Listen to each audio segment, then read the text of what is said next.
নিজের চোখে দেখা। কিছুদিন আগে একটা জানাজা পড়িয়েছে, খোদার কসম করে বলছে 6:30 ইন্তেকাল করেছে। হসপিটালের বিল দেনে वाला নাই, 4 সন্তান। অ্যাম্বুলেন্সে ঘরে ঘরে আসবে, 1000-1200 টাকার বিল দেনে वाला নাই। কি বুঝলেন? ক্ষণস্থায়ী দুনিয়া। মুমিনের কম থাকলেও আমি বলি, কেউ যদি এসে বলে হুজুর একটু দোয়া করেন, খুব পেরেশানিতে আছি, আমি তার হাত চুমু খেয়ে বলি তোমাকে মোবারকবাদ, আল্লাহ তোমাকে ভালোবাসে।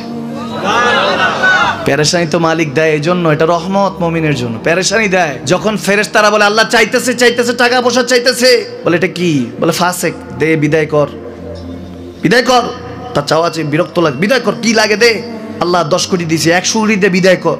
মুমিন যখন চাইতে থাকে আল্লাহ আমাকে কিছু লাগবে, যখন একটু করে চায় আমার মাটাকে সুস্থ করে দাও, বাবাটাকে, আল্লাহ আমার স্ত্রীকে, আমার আমাকে একটু তৌফিক দাও, চাইতে থাকে মুমিন। আল্লাহ বলে যখন ফেরেশতারা দেখে মুমিন চাচ্ছে, দেরি করতে পারে না, তাড়াতাড়ি খাজানা নিয়ে দিতে নেবে, আল্লাহ বলে রাখোস না, এত তাড়াহুড়া কিসের?